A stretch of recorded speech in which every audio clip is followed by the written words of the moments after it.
1914년 크리스마스, 병사들이 전쟁 멈추고 축구했다는 이야기 다들 아시죠? 낭만적이지만 사실 이건 엄청나게 과장된 이야기예요. 실제는 훨씬 복잡했죠. 1914년 제1차 세계대전 서부전선에서 비공식 휴전이 있었던 건 맞아요. 전쟁 시작 5개월 만에 양측 모두 지쳐 탄약도 바닥나고 있었거든요. 크리스마스 주간, 프랑스, 독일, 영국 병사들이 참호를 넘어 인사를 주고받았어요. 어떤 곳에서는 무인지대에서 만나 음식과 기념품을 교환하기도 했죠. 공동 장례식을 치르거나 포로를 교환하고 함께 캐롤을 부르기도 했어요. 하지만 축구 경기는 극히 일부 지역에서만 열린 소소한 이벤트였습니다. 거대한 친선 경기가 아니라 대부분은 그냥 발로 공을 차는 정도였죠. 그리고 모든 전선에서 휴전이 있었던 것도 아니었어요. 전투는 계속된 곳도 많았죠. 이 휴전은 병사들 간의 비공식적인 합의였지 지휘부의 명령이 아니었습니다. 오히려 지휘관들은 이런 휴전을 엄격히 금지하는 명령을 내렸어요. 이듬해 1915년에는 휴전이 훨씬 줄어들었고 1916년에는 거의 사라졌죠.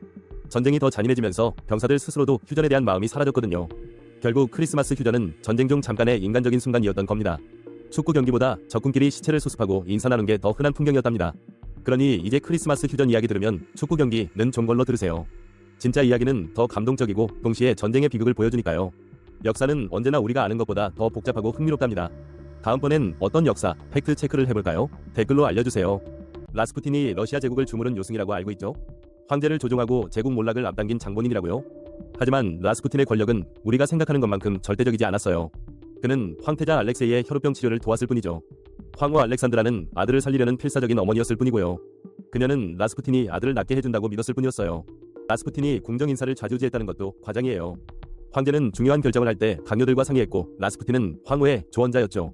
심지어 그가 추천한 인물들이 제대로 된 자리에 앉은 적도 거의 없었답니다. 그를 둘러싼 스캔들과 문란한 생활은 대부분 정적들이 퍼뜨린 헛소문이었어요.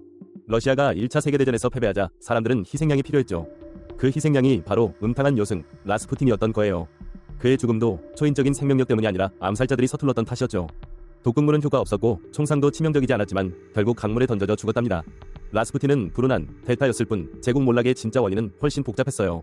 황제의 무능력, 귀족들의 반목, 그리고 시대의 흐름이 만들어낸 비극이었죠. 역사는 때로 복잡한 현실을 단순한 이야기로 만들어서 기억하곤 해요. 라스푸틴 신화도 그렇게 탄생한 거죠. 악당이 필요했던 시대의 산물이었어요.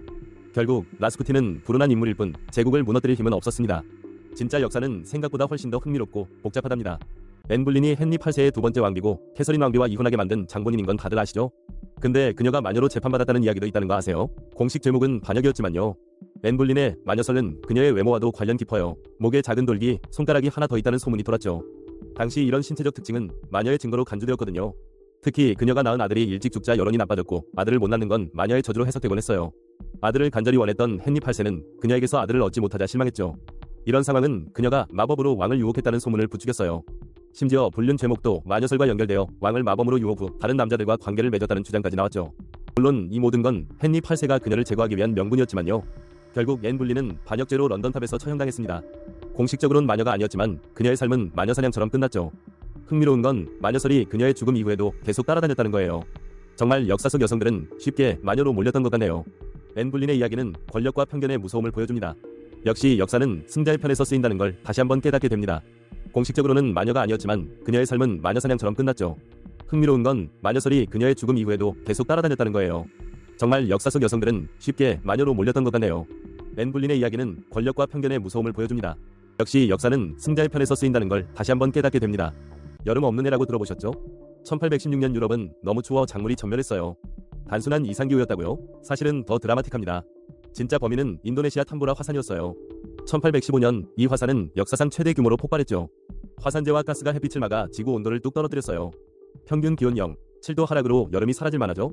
유럽은 나폴레옹 전쟁 후유증까지 겹쳐 혼돈에 빠졌고요. 식량 폭동과 기근으로 수많은 사람이 고통받았죠. 미국 동부도 마른 안개와 함께 여름 내내 서리가 내렸어요. 뉴잉글랜드 농작물은 아예 수확을 못했답니다. 이 모든 게 화산 폭발 하나 때문이었다니 믿기 어렵죠. 1814년 필리핀 마yon 화산 폭발도 한몫했대요. 연쇄 화산 활동이 지구를 냉각시킨 거죠. 이때 사람들은 지구가 멸망하는 줄 알았을 거예요. 메리 셸리는 이 추운 여름에 프랑켄슈타인을 썼답니다. 차가운 날씨가 그녀의 상상력을 자극했던 거죠. 결국 탐보라 화산이 전 세계 역사를 바꾼 셈입니다. 단순한 기후 이상이 아니었다는 거 이제 아시겠죠? 자연의 힘은 언제나 상상을 초월하네요. 네로가 로마를 불태운 미치광이라는 건 다 아는 사실이죠? 그런데 사실은 그렇지 않다는 거 아세요? 네로는 서기 37년 루키우스 도미티우스 아헤노바르부스로 태어났어요. 그의 어머니 소 아그리피나는 클라우디우스 황제와 결혼했죠. 클라우디우스는 네로를 양자로 삼고 후계자로 지명했어요. 클라우디우스 사망 후 네로는 서기 54년에 황제에 올랐습니다. 처음엔 어머니 세네카 브루스의 지도를 받았어요. 하지만 네로는 독립적으로 통치하고 싶어 했죠. 어머니와의 권력 다툼은 결국 그녀의 사례로 이어졌어요. 그는 또한 아내와 위부 형제의 죽음에도 연루되었고요.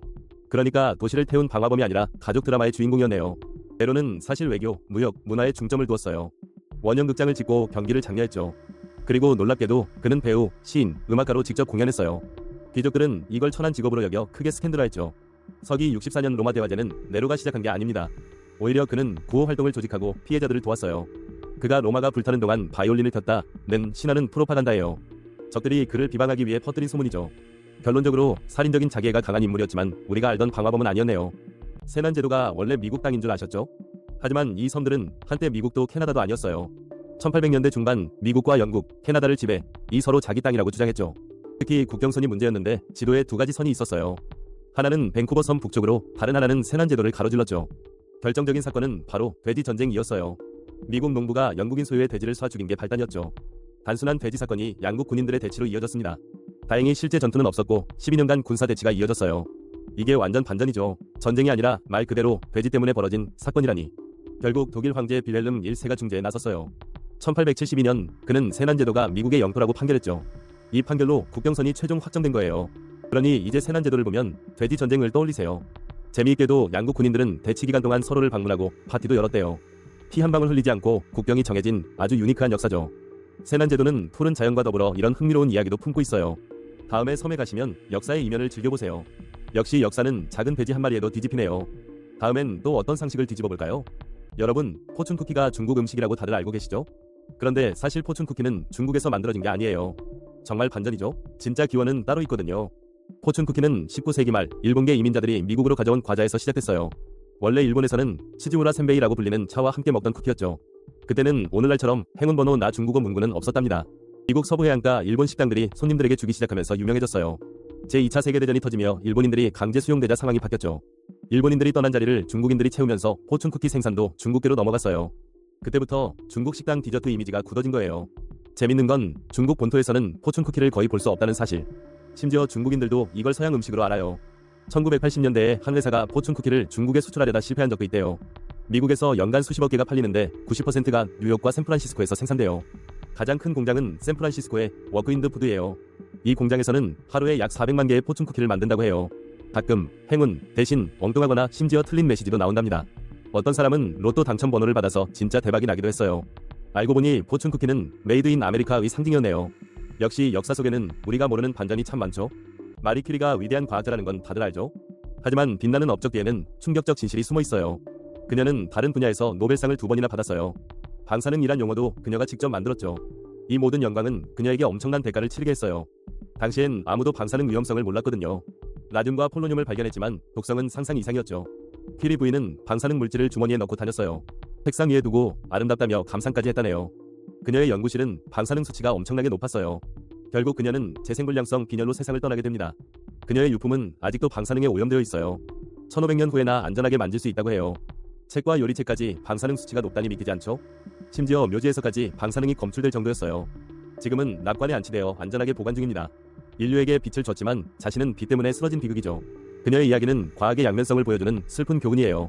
위대한 발견 뒤 숨겨진 과학자의 희생, 정말 놀랍지 않나요? 여러분은 마리 큐리의 어떤 점이 가장 기억에 남으세요? 다들 징기스칸의 후손이 수천만 명이라고 알고 있죠? 한 통계에선 전 세계 남성 200명 중 1명이 그와 유전적으로 연결됐다고 하고요. 근데 사실 그 수치는 과장된 거예요. 반전이죠? 문제는 Y 염색체 하플로그룹 53AM이기 때문인데 이게 동아시아 남성에게 흔한 유전자 그룹이거든요.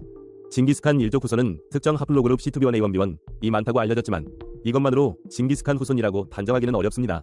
왜냐면 그의 직계 후손 유골이 아직 확인되지 않았기 때문이죠. 유명한 후손인 샤자한의 무덤도 DNA 검사를 안 했어요. 그래서 지금 징기스칸 후손 주장은 대부분 간접적인 추정일 뿐이에요. 유전자 검사 회사들이 홍보를 위해 과장하는 측면도 있고요. 실제로 징기스칸의 자손은 황금시족으로 불리며 강력한 혈통을 형성했어요. 수많은 정복 활동으로 그의 시족은 아시아를 넘어 유럽까지 퍼졌죠. 하지만 직계와 간접 후손은 완전히 다른 이야기예요. 정말 징기스칸의 후손을 찾으려면 그의 유골이 나와야 하죠. 현재까지 그의 무덤 위치는 몽골의 최고 비밀 중 하나입니다. 그래서 나 징기스칸 후손이야 라고 하는 건 좀 더 신중해야 해요. 당신의 Y 염색체가 정말 특별한 하플로그룹일 수도 있겠지만요.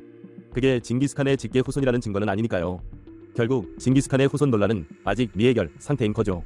결국 징기스칸의 후손 논란은 아직 미해결 상태인 거죠. 2차 세계대전 중 미국 본토는 안전했다고 생각하시죠? 하지만 사실 적군의 폭탄이 직접 상륙한 적이 있어요. 1944년 일본은 후고라는 상상 초월의 무기를 개발했죠. 수소로 채운 10m 거대 종이 풍선 폭탄이었어요. 이 풍선엔 소위탄과 고폭탄이 주렁주렁 매달려 있었고요. 목표는 미국 서부 산림에 대규모 산불을 내는 거였죠.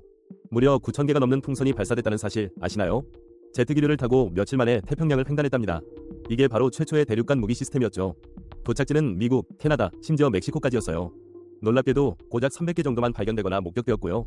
습한 날씨 덕에 대규모 산불은 거의 발생하지 않았어요. 미국은 언론 통제로 이 사실을 철저히 숨겼죠. 일본은 작전 성공 여부를 전혀 알 수 없었고요.